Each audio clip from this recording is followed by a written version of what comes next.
નમસ્કાર દર્શક મિત્રો, ગુજરાત પ્લસ ન્યૂઝમાં આપનું હાર્દિક સ્વાગત છે। હું છું મેઘા અગ્રાવત અને સમય થયો છે આજના મહત્વના સમાચાર પર નજર કરવાનો। દહેજની શિવાલિક રસાયણ લિમિટેડ સામે ગ્રામજનોને કામદારોનો ઉગ્ર વિરોધ। પ્રદૂષણ, દુર્ગંધ અને કેમિકલયુક્ત પાણીના નિકાલના આક્ષેપ। તાત્કાલિક કાર્યવાહી નહીં થાય તો આંદોલનની ચીમકી। વાગરા તાલુકાના દહેજ સ્થિત સંભેટી વિસ્તારમાં આવેલી શિવાલિક રસાયણ લિમિટેડ યુનિટ 2 સામે સ્થાનિક ગ્રામજનો, કામદારો અને આસપાસના ગામના રહેવાસીઓએ પ્રદૂષણના મુદ્દે ઉગ્ર વિરોધ નોંધાવ્યો હતો। વિરોધ પ્રદર્શન દરમિયાન ગ્રામજનોએ કંપની દ્વારા ફેલાતા પ્રદૂષણને કારણે લોકોના આરોગ્ય અને પર્યાવરણ પર ગંભીર અસર થઈ રહી હોવાના આક્ષેપો કર્યા હતા।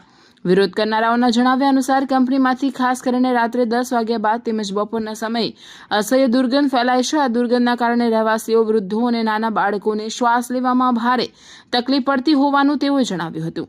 ઉપરાંત હવામાં સફેદ ધુમાડા જેવું પ્રદૂષણ ફેલાતું હોવાનો પણ ગ્રામજનોએ આક્ષેપ કર્યો હતો। ગ્રામજનોએ વધુમાં જણાવ્યું કે કંપની દ્વારા ગ્રામ્ય વિસ્તારની ગટર લાઇન તેમજ વરસાદી પાણીના તળાવમાં કેમિકલયુક્ત ગંદુ પાણી છોડવામાં આવે છે। તેમના કહેવા મુજબ તેના કારણે તળાવનું પાણી પશુઓ માટે પણ ઉપયોગી રહ્યું નથી અને સ્થાનિકોને અનેક મુશ્કેલીઓનો સામનો કરવો પડી રહ્યો છે। વિરોધ પ્રદર્શન દરમિયાન ગ્રામજનોએ એવો પણ દાવો કર્યો કે તપાસ દરમિયાન તળાવના પાણીનું પીએચ સ્તર નિર્ધારિત ધોરણ કરતાં વધુ હોવાનું સામે આવ્યું છે, જે પર્યાવરણ અને જાહેર આરોગ્ય માટે ચિંતાજનક હોવાનું તેઓએ જણાવ્યું। સ્થાનિકોના જણાવ્યા મુજબ આ મુદ્દે અગાઉ પણ ગુજરાત પ્રદૂષણ નિયંત્રણ બોર્ડ સહિત સંબંધિત અધિકારીઓને અનેક વખત લેખિત અને મૌખિક રજૂઆતો કરવામાં આવી છે, છતાં હજુ સુધી કોઈ નક્કર કાર્યવાહી કરવામાં આવી નથી। ગ્રામજનોને કામદારોએ ચેતવણી આપી છે કે જો કંપની દ્વારા કેમિકલયુક્ત પાણીનો નિકાલ તાત્કાલિક બંધ કરવામાં નહીં આવે, પ્રદૂષણ પર નિયંત્રણ નહીં લાવવામાં આવે અને જવાબદાર કંપની સંચાલન સામે કડક કાર્યવાહી નહીં કરવામાં આવે તો તેઓ જિલ્લા વહીવટી તંત્રને આવેદનપત્ર આપી ઉગ્ર આંદોલન શરૂ કરશે। પટિયાલ સંભેટી ગામમાં રહું છું, જ્યાં બધા મારી સાથે જે સંભેટીના ગામના જ છે બધા વતની, અને જ્યાં બાજુમાં અમારી કેમિકલ કંપની આવેલી છે, જે પોલ્યુશન કંપની એકદમ છે, જે કેમિકલ તળાવમાં છોડે છે ગટર લાઈને, અને પૂરી તળાવની અંદર પૂરી મચ્છી મરી ગઈ છે। બધા પશુઓને પણ નુકસાન કરે એવી પોલ્યુશન થઈ ગયેલું છે। જો અમારે આ તળાવ ખાલી કરાવવું પડશે, અને નહીં તળાવ ખાલી કરે તો એના પર અમે ધરણા પર પણ બેસવા તૈયાર છીએ, અને અમારે તાત્કાલિક આ તળાવ ખાલી કરવું જોઈએ। અને બહુ જ નુકસાન થઈ રહેલું છે આ ગામને, તો આના માટે અમે પહેલાં ઉપરથી નમ્ર વિનંતી કરીએ છીએ કે જ્યાં ગામને નુકસાન ના થાય અને પોલ્યુશન સાફ કરી બતાવે। આજરોજ શિવાલિક કંપની જે ડ્રેન લાઈન કરી ગ્રામ્ય મુખ્ય પ્રશ્ન શું છે? મતલબ કે તમારો મુખ્ય પ્રશ્ન શું છે? કંપનીમાં તકલીફ શું છે?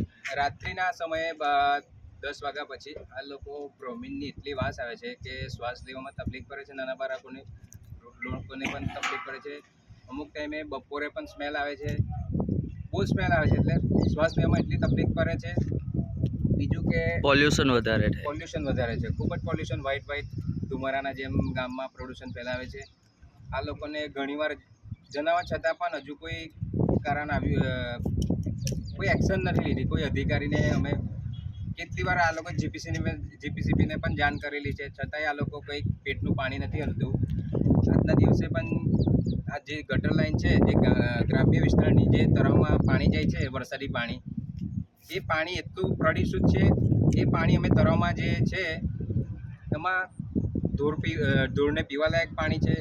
ગ્રામના લોકો કપડાં ધોવામાં વપરાશના ઉપયોગમાં થાય છે। હવે આજે માછલી એટલી ત્યાં તળાવમાં મળી ગઈ છે કેમિકલ પાણીના લીધે। અમે હમણાં ચેક કર્યું તો એમાં પીએચ 6% પાણી, પીએચ 6% આવવું જોઈએ તો 8% આવે છે, કંઈક મિક્સ છે એવું જાણવા મુજબ જણાવ્યું છે। તો કંપનીને બસ એટલી અપીલ કરીએ કે એ તળાવમાં જે ખરાબ પાણી છે એ બહાર નિકાલ કરી દે। બીજું કે જ્યાં ડ્રેન લાઇનમાં પણ પાણી ભરાયેલું છે ગ્રામ્ય વિસ્તારની ગટર લાઇનમાં, એ પણ સાફ કરાવી દે, પાણી સાફ કરાવી દે। બીજું કે બસ મામલતદાર સાહેબને પણ અમે જાણ કરીશું, જો નહીં બની શકે, નહીં કરાવે તો અમે આંદોલન કરીશું કાં તો આવેદનપત્ર આપીશું। બસ એટલી માંગ છે। જય હિન્દ, જય ભારત।